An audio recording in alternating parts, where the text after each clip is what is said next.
A continuación se dirigirá a ustedes el presidente del capítulo Chile del Instituto Panamericano de Derecho Procesal, don Francisco Pinochet Canwell.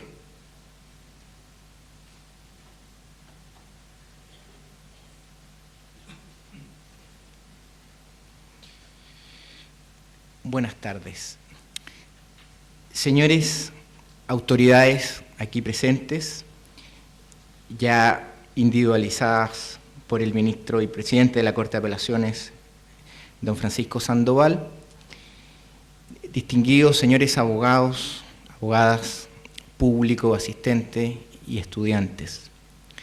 Es un grato honor para mí poder dirigir estas palabras para inaugurar este seminario internacional de reforma procesal civil desde la perspectiva de la teoría general del proceso.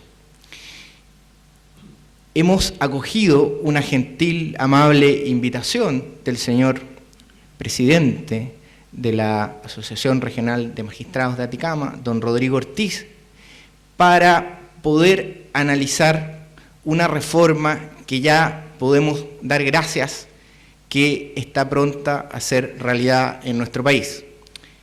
El año pasado se envió al Congreso el proyecto de ley que contiene el nuevo Código Procesal Civil. Y si bien es cierto que falta todavía la discusión parlamentaria del mismo, existe el mayor interés en que este proyecto se convierta en ley a la brevedad posible. Y decimos con suma satisfacción que es algo que estamos esperando todos con mucha ansiedad, porque hemos sabido de las reformas procesales que se han implementado con tanto éxito en nuestro país: la reforma procesal penal, la reforma procesal de familia y la reforma procesal laboral. Seguramente ustedes pensarán que hay varias cosas de estas reformas que son susceptibles de mejorar, de perfeccionar. Ciertamente que eso es así, la obra humana siempre merece ser perfeccionada por su propia naturaleza, y ese es un desafío pendiente. Pero también estaba pendiente este otro gran desafío, el de la reforma procesal civil. Y afortunadamente esta reforma contiene los 4 grandes pilares que han servido de sustentación, en mi concepto, a las reformas a las cuales ya me he referido. Estos pilares no son otros que el principio de la oralidad, de la inmediación del juez, de la concentración y de la publicidad. Añorados principios que en nuestro país han estado siendo echados de menos hace mucho tiempo. Hemos podido disfrutar de la oralidad solo a nivel de nuestras cortes de apelaciones, a través de los alegatos. Entonces parece que esta oralidad, que viene como principio, ya se conocía y se esperaba. Y por supuesto la constatación exitosa de la oralidad en las reformas procesales que he referido no viene sino a confirmar este esplendoroso futuro procesal.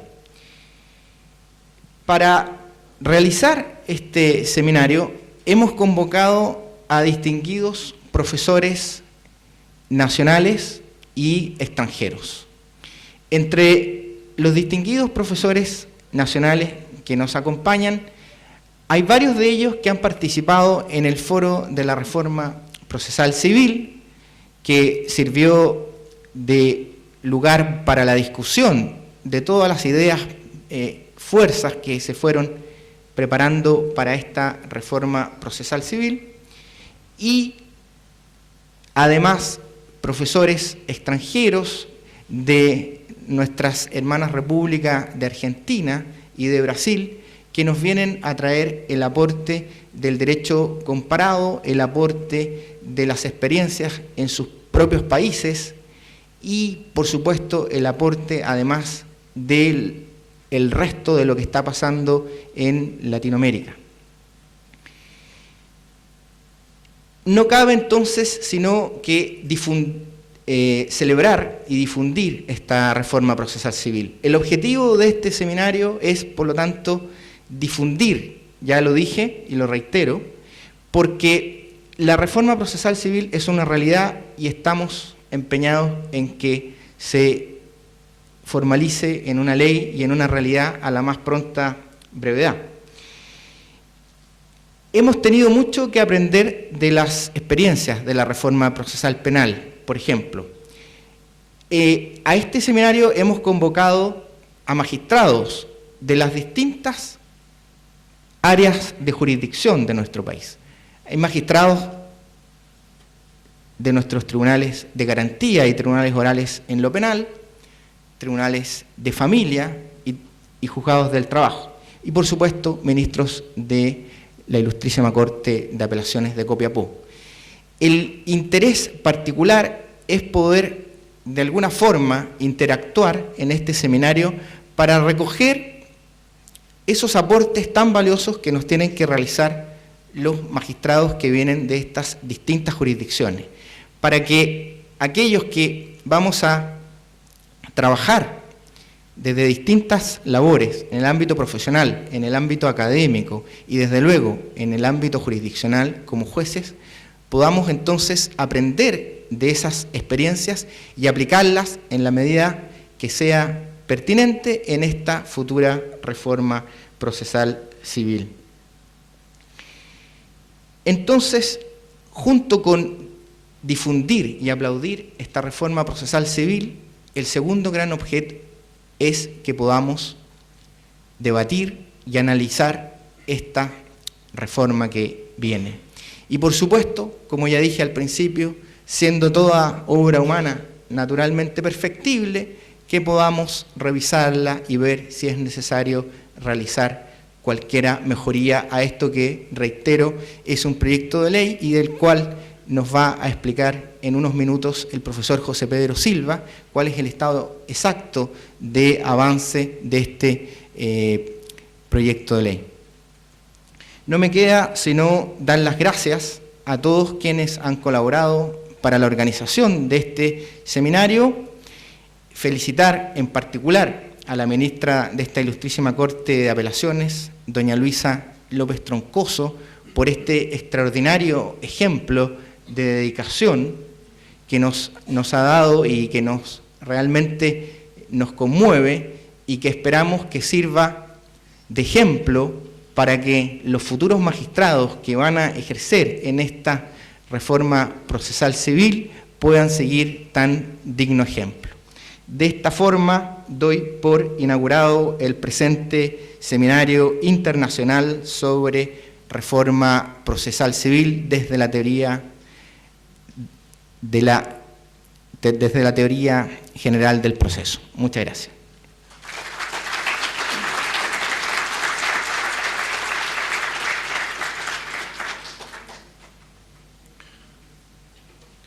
Con lo realizado damos por inaugurado este seminario e invitamos a los participantes que nombraré a continuación a que tengan la amabilidad de ocupar sus lugares en la mesa de exposición.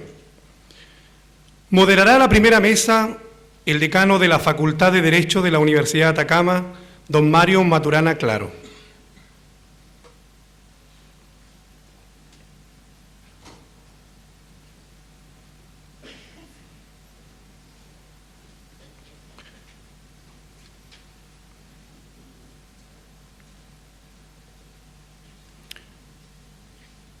Intervendrán en esta oportunidad el doctor Federico Domínguez, quien es presidente del Tribunal de Casación Penal de la provincia de Buenos Aires.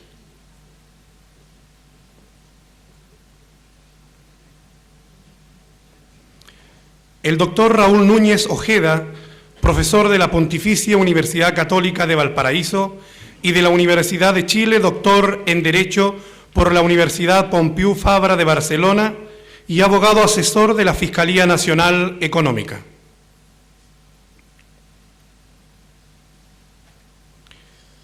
El señor José Pedro Silva, abogado, director del Departamento de Derecho Procesal Civil de la Facultad de Derecho de la Pontificia Universidad Católica de Chile y profesor de Derecho Procesal Civil de la misma.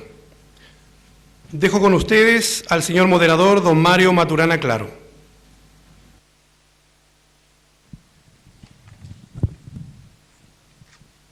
Muy buenas tardes.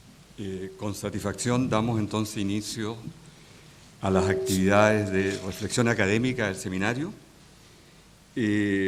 con la primera mesa, que como ha señalado nuestro presentador, está integrada por el doctor Federico Domínguez, quien es presidente del Tribunal de Casación Penal de la provincia de Buenos Aires y quien se va a referir al tema de teoría del derecho procesal unitario.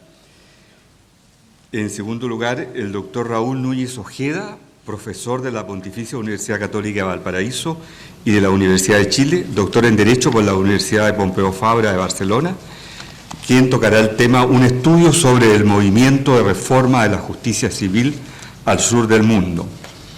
Y el señor José Pedro Silva, abogado, director del Departamento de Derecho Procesal Civil de la Facultad de Derecho de la Pontificia Universidad Católica de Chile y profesor de Derecho Procesal Civil de la misma, con el tema Explicación general del estado actual de la reforma procesal civil en Chile.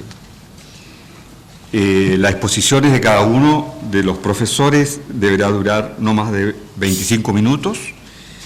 Luego, al término de las 3 exposiciones, habrá un término de 10 minutos para preguntas de los participantes.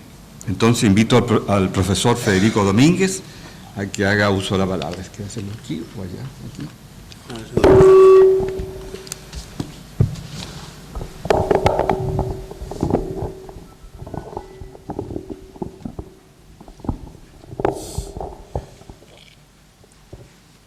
Buenas tardes a todos. Desde ya me siento muy honrado por encontrarme en este magnífico auditorio en la ciudad de Copiapó y trataré en la medida de lo posible y de acuerdo a lo que me han pedido los organizadores, lograr traer a la inquietud de ustedes esta teoría general unitaria del derecho procesal, válida para los procesos penales y los procesos civiles. En rigor de verdad, allá por el 4 de agosto de 1914, cuando las tropas alemanas empezaban a invadir Bélgica, inicio de la Primera Guerra Mundial, el ministro inglés de Relaciones Exteriores le dijo a su colega francés: mi querido colega, las luces de la libertad se están apagando en Europa y va a pasar mucho tiempo antes de que se vuelvan a encender. Y visto esto, teniendo en cuenta lo ocurrido en el siglo XX, que ha sido el siglo de los autoritarismos, nos preguntamos si, desde el punto de vista del derecho procesal, hemos logrado recuperar esa libertad que preocupaba al inicio del siglo XX. Me atrevería a decir que no, toda vez que en el proceso legislativo de los estados del siglo XX hemos tenido regímenes no precisamente democráticos. Stalin, Hitler, Mussolini, Mao Zedong, más de 2/3 de la humanidad han estado regidas a lo largo de casi todo el siglo XX por regímenes procesales autoritarios. Dicho esto, se hizo en 1945 una teoría superadora con la creación de los tribunales internacionales, los grandes pactos celebrados de cuanta cosa se les ocurra, desde la Declaración Universal de los Derechos y Deberes del Hombre hasta el Tratado de Derechos Humanos de San José de Costa Rica, el Pacto Internacional de Derechos Civiles y Políticos y la creación de numerosos tribunales internacionales. Y sin embargo, cada vez se advierte que la crisis aumenta, la crisis de juridicidad del sistema.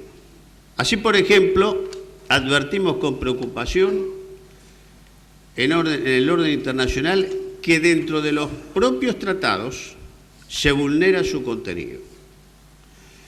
Digamos que el artículo 8 de la Convención Americana de los Derechos y Deberes del Hombre habla claramente de que el juez debe ser una persona competente, independiente, imparcial y desliza algo trascendente desde la Carta Magna Inglesa de 1215 para acá, designado por la ley antes del hecho de la causa.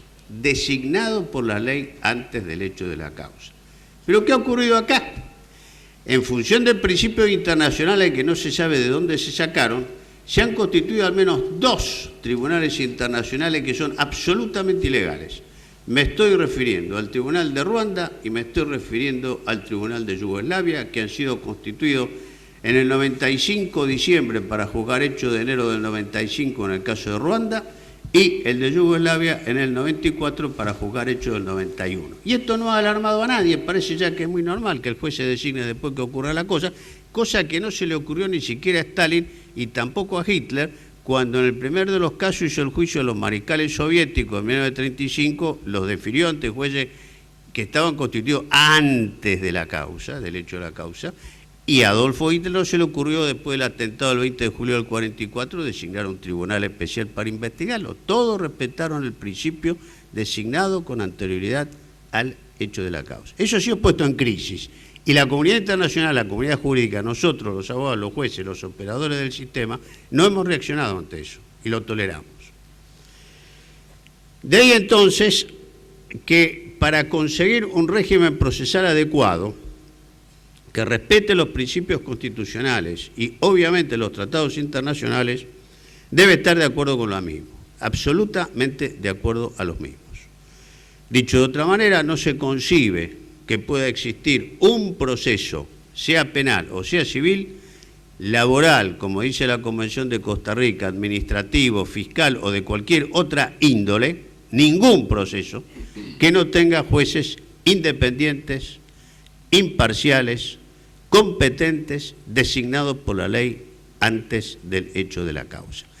Y si de esta base partimos, todas las reformas procesales que deben hacerse, tienen que hacerse dentro de este esquema de judicatura, porque hace a los derechos esenciales del hombre tener esa garantía en el juez que, les recuerdo, es el último garante de la libertad y de la propiedad de ustedes en o frente a la prepotencia del Estado. Dicho esto, han aparecido en la historia reciente del autoritarismo del siglo XX 2 sistemas procesales que obviamente se contraponen. El primero arranca desde el Código Procesal Civil austríaco de 1895, hecho por el guardasello del emperador Francisco José, a efectos de regir el vasto imperio austrohúngaro, que llegaba, recuerdo, casi hasta el Mar Negro, agarraba todos los Balcanes, y que tuvo una impronta muy importante en la codificación posterior latinoamericana, aunque nos parezca que está muy alejado de nosotros. Este código de Klein influye decisivamente en un segundo fenómeno político, que es el advenimiento de la Revolución Italiana con Mussolini a la cabeza en 1922 y la marcha sobre Roma. Y digo esto porque el código de Klein rigió, con su autoritarismo imperial, rigió en parte de Italia, porque a través de la paz, o no paz quizá, lograda en el Tratado de Versalles, parte de Italia al norte, Trieste concretamente, y su zona aledaña, eran parte del Imperio Austrohúngaro, y de repente se encontró que eran italianos. Pero tenían el código austrohúngaro, de suerte tal que de 1921 hasta 1930, en Italia rigieron 2 códigos, el código italiano tradicional y en la zona del norte el código austríaco heredado de Klein, lo que les gustó a los juristas italianos que apoyaban el régimen de don Benito Mussolini, que obviamente no tenía absolutamente nada de democrático. Y entonces se llega a la sanción del Código Procesal Civil Italiano de 1942, hecho en 1940, puesto en vigencia en 1942, aniversario de la marcha sobre Roma, que obviamente, como todo, en el cual tiene una decisión importante, una importante, diría yo, intervención, el jurista Calamandrei en la exposición de motivos, aun cuando la firma el ministro Dino Grandi, está muy claro que la intervención de Calamandrei en la exposición de motivos del Código es absolutamente incuestionable de acuerdo a lo que estuvo demostrando hasta hace muy poco tiempo el profesor italiano Franco Cipriani. Concretamente, en esa exposición de motivos se dice lo siguiente: el juez es el órgano al que el Estado confía la función esencial de aplicar la ley por medio del procedimiento.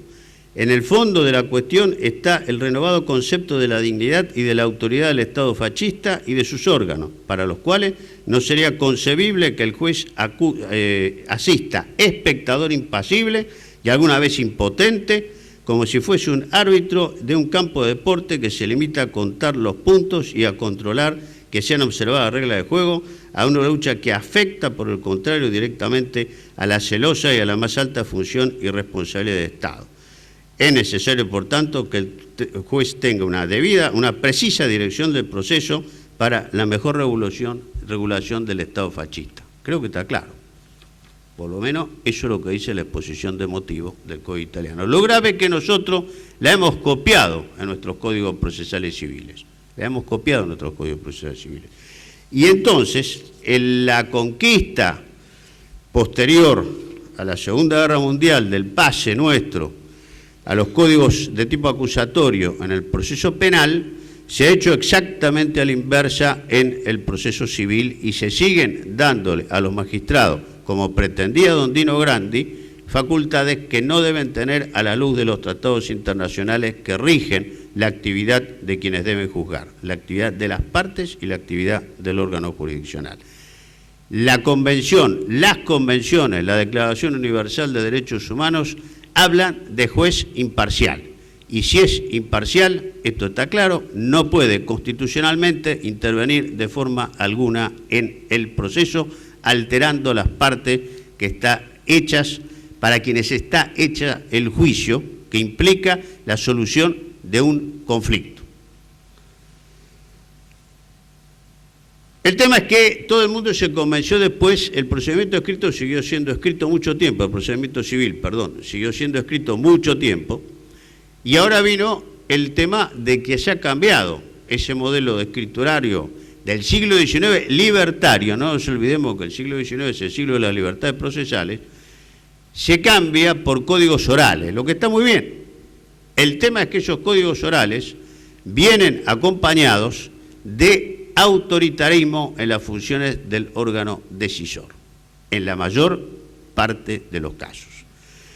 Y entonces surge, claro, me parece, una contradicción entre la legislación civil y la legislación penal en orden al debido proceso, que hace que, por un lado, el juez no tenga facultades en respeto del sistema acusatorio y el juez civil sí las tenga, cuando en realidad lo que allí se discute son intereses de parte, que en realidad es solamente de dinero. No me vengan a mí a decir a mí que en el proceso civil existe algo distinto a que no sea el dinero. Y voy a poner dos ejemplos. El divorcio. ¿A quién se le puede ocurrir que no se va a hacer lugar a un divorcio? ¿Y dónde viene el problema de los divorcios? El problema de los divorcios viene cuando empieza la división de bienes. La insania. No hay ningún orden público en la insania. ¿Quién va a hacer la insania de un pobre persona indigente que está debajo de un puente en el río Copiapó, suponiendo que el río traiga agua? A nadie.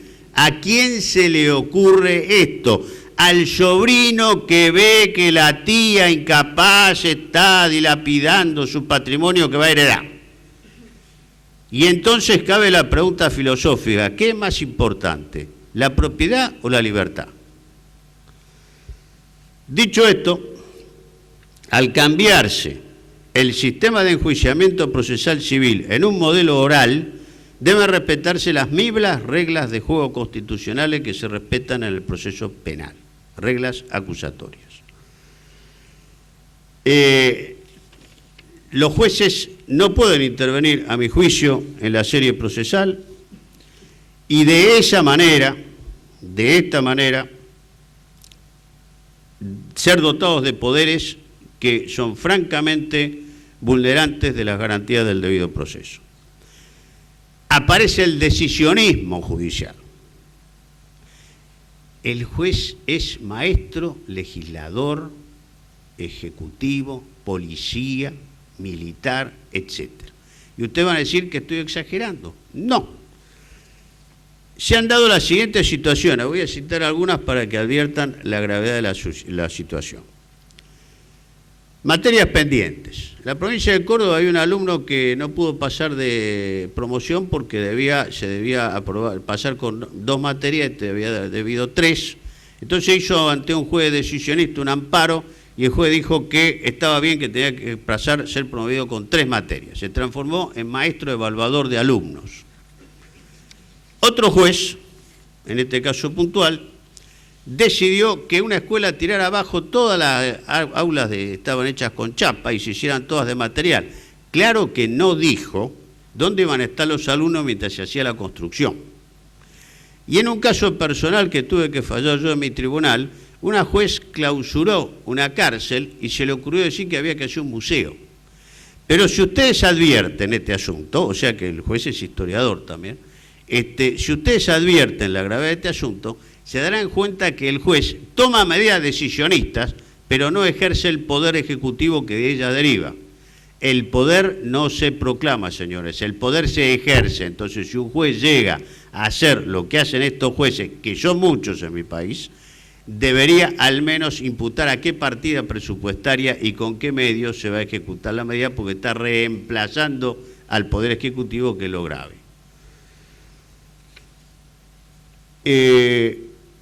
Felizmente en España, en enero del año 2000, se puso en vigencia un código oral de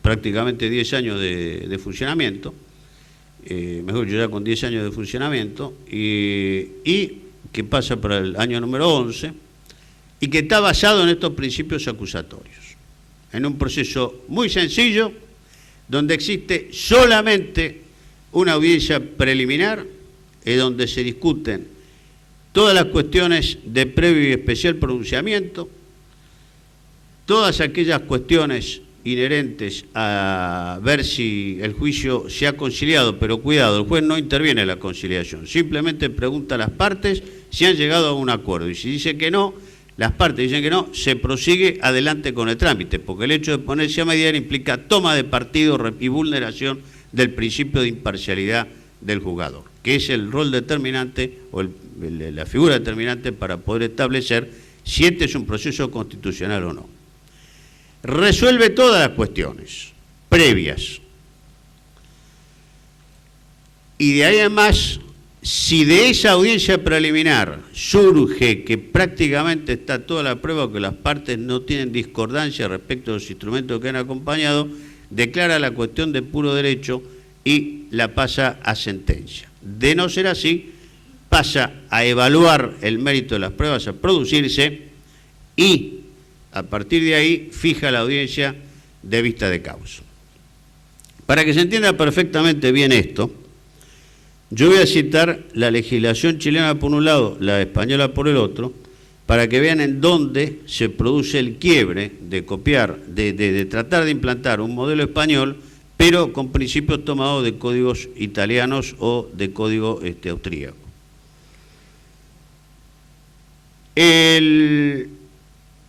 Si bien el artículo 5 del Código Chileno Proyecto habla de la igualdad de las partes, queda desvirtuado después en una serie de instrumentos que dejan bastantes dudas sobre si esto realmente es así. Por empezar, todos los códigos deberían empezar por las partes, que son las interesadas en el juicio, no por la jurisdicción como se empieza siempre. La jurisdicción no puede existir sin partes. Las partes, presupuesto ineludible de la jurisdicción. Un buen código, esta es una reflexión a hacer al legislador, es que empiece primero por regular las partes. Y si las partes no están de acuerdo, bueno, iremos después a quien tiene que resolver el conflicto. Habla bien del principio de congruencia, pero agrega que ese principio de congruencia, artículo 186, expresamente sometido por las partes, implica eso del principio de congruencia, pero el juez puede intervenir de oficio y fijar otros principios que rompe evidentemente con el principio de congruencia. Es una norma autocontradictoria. El artículo 233, respecto de la prueba testimonial, es importante en este punto para mostrar la diferencia entre un sistema español actual y el proyecto chileno. El artículo 233 toma de muy antiguo una institución que se le ocurrió inventarla a Felipe IV, el hermoso rey de Francia, para hacer un proceso más rápido a lo templario. Esta es la historia de esta norma. Y ahí dice que al ofrecerse la prueba se debe explicar los hechos sobre los cuales van a deponer los testigos. Muchachos, le estamos jugando al póker con las cartas dadas vuelta. Si nosotros al empezar el juicio le decimos, mira, este va a declarar de esto, lo otro, lo de más allá, le estamos mostrando el juego al adversario. Esta es la realidad de las cosas. A la inversa, el Código Español, en el artículo 362, 363, 364, también dice que deben proponer los testigos. Pero acá viene la salvedad acusatoria de por qué es superior el otro. La salvedad que hace es que las preguntas a los testigos deberán ser efectuadas en un sobre cerrado y lacrado, en presencia de las partes, entregada por el abogado del actor o de la demandada, el que será abierto en la audiencia del debate. Cuidado con que las preguntas de ese sobre no tengan que ver con el objeto del juicio, porque el abogado es sancionado, pero lo que sí queda claro es que no se ha vulnerado el principio de reserva en la demanda.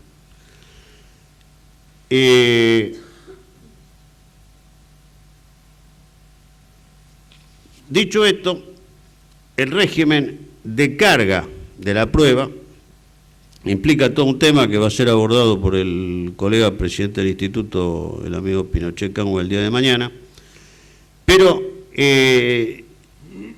sí quiero decir que el artículo 304 y 305 también trae una dosis de autoritarismo judicial que debe ser revisada a mi juicio, porque la prueba se produce en el orden que las partes lo piden, esto es obvio, pero a su vez luego la que fija el juez, que no tiene nada que hacer en la fijación de las pruebas para mi punto de vista. Y por último, el interrogatorio de los testigos, que lo hacen las partes, también terminan siendo interrogados por el juez, que el artículo 305 le pone preguntas aclaratorias, precisiones y adiciones. Pero si adiciona, está tomando partido. Hay que discutir, hay que dar traslado, pero esa posibilidad no la tienen las partes. Cuando el juez introduce algo de oficio, para que el sistema sea constitucionalmente válido debe haber refutación de las partes, de una y de otra del argumento que introdujo el juez. Sí es bueno ambos dos códigos, y en esto les va a servir mucho, porque en España ya está demostrado estadísticamente, el registro de la audiencia, porque los jueces cuando están filmados con la cámara a la espalda y mirando al abogado y a la parte, al actor, al demandado, los testigos, se portan bien. No se producen falencias formales en las audiencias. Se ha advertido en España una baja enorme en las nulidades respecto de arbitrariedad durante el acto de la audiencia. Se hace un acta y se hace una filmación completa.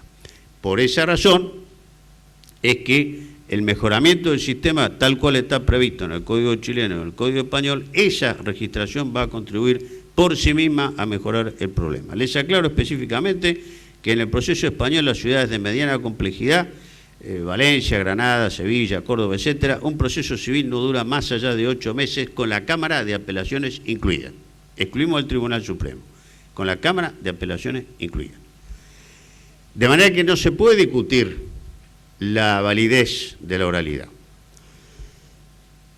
Y finalmente, un tema muy importante, la tiranía del tiempo no me permite extenderme mucho más, es ¿para qué se hace el juicio?